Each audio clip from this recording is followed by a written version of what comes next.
Hi everyone, this is Sean. In today's video, I'm going to be talking about a security company that is based out of Los Angeles that believes that they're law enforcement officers. Oh man, this is going to hit a nerve with some people, and some people watching this might be relieved that I'm going to be talking about this subject. I know one of my favorite content creators, one of the security channels, Mike Alvarez, he cannot stand a police impersonator or private security officers who act like police officers. So if he's watching this video, I think he's going to like this video as well. This is a special message to this organization out there in Los Angeles. If you keep telling people that you're law enforcement officers and you keep behaving like law enforcement officers, it's going to catch up to you. I'll tell you this, there are a significant number of Los Angeles Police Department subscribers that I have on this channel that watch my videos. They just don't make a lot of comments.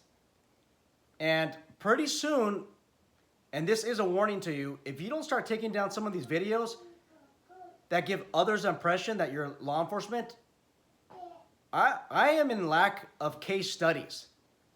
And I need some video footage, I need some photos to prop up in my videos so I can show others what not to do if they're a private security officer. So I highly encourage you, if you are this organization in Los Angeles, to take down some of those videos that you have. This organization claims to be law enforcement because they make arrests. They carry a badge and a gun. This is per the comment section of their videos. Having a gun and a badge and being able to make a private person's arrest does not make you a law enforcement officer. Now, this organization will disagree because some of their officers have completed a basic police academy or some type of peace officer training. I'll give you some examples here. So in California, the minimum amount of training you need to be a peace officer is an 832 PC course. That's an arrest and firearms course. The arrest portion is 40 hours. And the firearms is another 40 hours. So it's about 80 hours. Not 90, but 80 hours. One step above that is you have a level 3 academy. There's a lot less work and a lot less skill that's involved. Then you have level 2, which is a lot challenging, and then you have a level 1. If you complete a level 1, 2, and 3 academy, you can be a full-time peace officer anywhere in the state of California. The other route that you have to take is the regular basic peace officer academy format, which is about 6 to 7 months in length. If you complete that format, you don't have to go through a level 1, 2, or 3. Now, a lot of these companies have private security officers that have only completed an 832 course. Guys and gals, I'll tell you this, that there's almost no law enforcement agencies out there that are going to hire you with an 832 PC course. There's some, but there's not a lot. For a level 3, you're not gonna find a lot of agencies that are going to be hiring level 3. And at the level of a level 3 or the abilities of a level 3 officer, level reserve officer, you're not going to be able to go out and patrol on your own. A lot of times you're stuck to a desk, you're doing desk operations. Level 2 is different. You can actually patrol with somebody. You're out there in the field. You're more out there in the field. And then level 1, you could be out there on your own if you are a reserve officer. But a lot of these people who belong to security companies, they've only completed the 832 course and then the level 3. But there's some exceptions. Some have completed the entire basic police academy as well. There's always those exceptions. Now, what this organization is doing is they're putting their own employees into danger, into harm's way. Number one, they're blocking public streets because they are conducting a raid, okay, a raid of this abandoned building where there's trespassers in there. You don't have any authority as a private security officer to block a public street so that you could set your perimeter up. You can't do that. And why would you even show that on video? Do you understand, and I'm talking to this company, do you understand that private insurance companies, they go to your website when they underwrite, sometimes every year. They make sure that what you say on paper is what you actually do. Can you imagine if they see your private security units blocking a public street and turning on a siren and turning on your hazard lights on a public street? That is clearly a violation of the vehicle code. You think that they're going to want to continue to insure you? You have to think, man. Come on. Think. Oh, it's so frustrating, you guys, to watch this. Now, clearing a building, you should have some type of advanced private security training. Now, some of you come from the ranks, you come from military ranks, some of you are prior law enforcement, some of you are private security who have attended these advanced private security officer courses that teach you how to search buildings. I'm not talking to you guys. Now, I hope the owner of this company have some type of training and tactics in searching buildings, because if not, you're putting your employees at risk. These are highly dangerous areas to be searching buildings.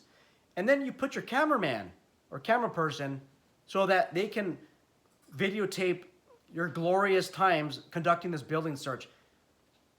Is this camera person, are they walking past areas that haven't been cleared?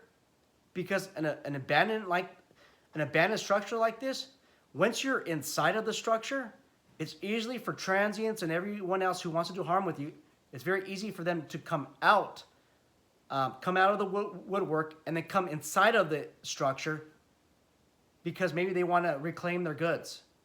Maybe they forgot something. Maybe they want to ambush you. So all I see is 2 security patrol units in this video, a cameraman, and I think there's 2 officers, 3 officers, security officers. And then LAPD rolls up, and then the officer kind of has frustration in his voice and asking, is this proper protocol? You guys are doing your building searches? Now, I'm not saying that you should not do your building searches. I'm just saying that this LAPD officer saw something that really frustrated this officer. And I could tell in his tone of voice and his nonverbal clues that he was very frustrated. And again, he saw something that really frustrated him. You're putting your people in danger, when you do these types of things. You are not law enforcement. You say you're law enforcement in the comment section box because you carry a gun, you carry a badge, and you enforce a law. And then you even mention the Powers to Arrest manual, the BSIS Powers to Arrest manual. You reference that. But look, that manual says that your primary duties is to observe and report. And it's up to the company if they want to be more a hands-on company. But that's your primary duty. Your primary duty as a private security officer is not to enforce the law. It's to prevent crime from happening. Not enforce the law, but you could enforce the law. And for that reason, you are not a law enforcement officer. The difference between a law enforcement officer and you, and let's just say you've completed a full basic police academy, 6 to 7 months. When you start this company or you work as a private security officer, who is evaluating your performance? So if you are endangering your employees, who is evaluating you? And what you don't know should not equate to competency. So if nobody tells you you're doing a building search wrong or you're doing a tactic wrong, it is very common for you to believe that you're doing everything right because you have no standards to gauge yourself to. A law enforcement officer, on the other hand, goes through the 6-month, 7-month academy, goes through a field training program where they have to sit or be with a field training officer for about 16 to 20 weeks in length and constantly evaluate the performance of this officer. Now, this officer, probably, depending on where they work, has about 50% pass rate of passing the field training program. And during the program, they have sergeants, command staff, constantly looking over them. And even when they pass the field training officer program, they're responsible to a sergeant or a watch commander.